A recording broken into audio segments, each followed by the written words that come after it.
కొంచెం పొడుగు పెరిగింది. అసలు గాయం అంటూ ఉంటే పట్టీ సైజు తగ్గుతుంది. ఏ గాయం లేదు కాబట్టి ఊరికే షో పుట్టప్ కాబట్టి మామూలుగా సినిమా షూటింగ్ చేసేవాళ్ళు కూడా కంటిన్యూటీ షాట్లు అని అసిస్టెంట్ డైరెక్టర్లు ఉంటారు. వాళ్ళు ఆ ప్రికాషన్ తీసుకుంటారు. నెక్స్ట్ డే షూటింగ్ వేరే ప్లాస్టర్ వేసినా అదే సైజు ప్లాస్టర్ వేస్తారు తప్ప ఆ కంటిన్యూటీకి అసిస్టెంట్ డైరెక్టర్ సరైన లేడు అక్కడ జగన్మోహన్ రెడ్డి గారికి. కంటిన్యూటీ మిస్ అయ్యి అది పెరిగిపోతాను. సరే, అదొక ప్రహసనం. అసలు ఆ డాక్టర్లు ఆ నర్సులు కలిసి ఏం చేశారు? ఎక్కడైనా మెడికల్ రిపోర్ట్ ఉంటుంది. అందులోనూ హత్యా ప్రయత్నం జరిగినప్పుడు ఆ మెడికల్ లీగల్ రిపోర్ట్ అనేది కంపల్సరీగా ఇవ్వాలి. ఆయనకి ఏం జరిగింది? ఆ గాయం లోతెళ్ళింది. ఎందుకంటే అసలు రక్తం కూడా ఊరికే గీరతే ఎలా వస్తుందో అలా వచ్చింది అంతే. మరి అలా గీరుకి కుట్లేస్తారా? కుట్లేస్తే ఆ కుట్లు వేసిన గాయం పెద్ద అవుతుంది.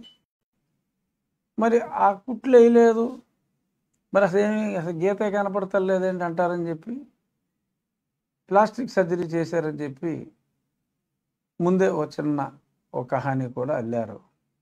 సో అదే ఎవరికే పెద్దగా హాని చేయని కహాని.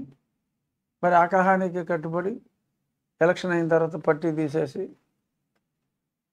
ప్లాస్టిక్ సర్జన్ చాలా బాగా చేశాడు, అసలు గాయమాలు కూడా లేకుండా తగ్గించేశారని చెప్తారా?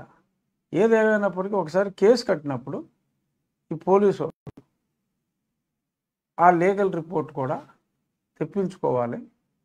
ఆ కోర్టులో హత్యా ప్రయత్నం అన్నాడు కాబట్టి బెడ్డముక్కుచ్చుకుని ఎంత గాయమైంది, ఎలా అయింది, తగిలింది ఇక్కడ, అది ఇక్కడ తగిలి ఉంటే ఏమయ్యేది, ఇంకెక్కడో తగిలి ఉంటే ఏమయ్యేది, భుజానికి తగిలింది అనుకోండి, అసలు ఏ గొడవ లేదు కదా. ఇక్కడే తగిలితే అక్కడ ఆయనకి చాలా సెన్సిటివ్గా ఉంటుందండి. ఏముంది, ఓ రాయి ఎంతో దూరం నుంచి విసిరితే ఆ రాయి ఇక్కడ స్లోగా వచ్చి ఇక్కడ తగిలినా కూడా చచ్చిపోడు. ఏదో కొంచెం ఒక 2 నిమిషాలు పొర్ర తిరిగినట్టుగా ఉంటుంది, అంతరాయి కాబట్టి. పెద్ద రాయి దగ్గరుచ్చుకుని టపామని కొడితే ఏదన్నా ప్రమాదం ఉంటే ఉండొచ్చు. అప్పుడు కూడా అంత ఇమీడియట్గా చనిపోయేంత ప్రమాదం ఉండకూడదు. మరీ బండరాయి వచ్చి కొడితే తప్ప. చిన్న రాయి, స్మాల్ కంకర్ రాయి, అది కూడా దూరం నుంచి లాంగ్ షాట్లో విసిరితే మరి వాళ్ళ షర్మిల వారి సహోదరు కూడా చెప్పింది, చిన్న కంకర్ రాయికే మరింత ఆర్భాటం చేసి హత్యా ప్రయత్నం అని చెప్పి పట్టీలు వేసుకుని తిరుగుతున్నారు. మరి 7 సార్లు అంటే తీవ్రమైన గొడ్డలి గాయాలు 7 చోట్ల ఉన్నాయట వివేకానంద రెడ్డి గారికి. 7 చోట్ల మరి నరికి చంపారే. ఆ నరికి చంపిన దాని గురించి మాట్లాడకూడదా? కేవలం చిన్న గులకరాయిగా జన్మించి కంకర్రాయిగా మారిన ఆ రాయి గురించి మటుకు ప్రతిరోజు పట్టి వేసుకున్న ఫోటోతో చిలవలు పలవలుగా వార్తలు రాసుకోవచ్చు. కానీ వివేకానంద రెడ్డి గారి గురించి మాట్లాడకూడదు.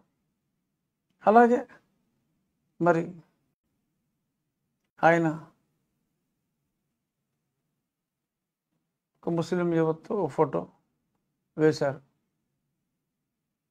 వేసి చూడండి, ఇదిగో ఈ సంగతి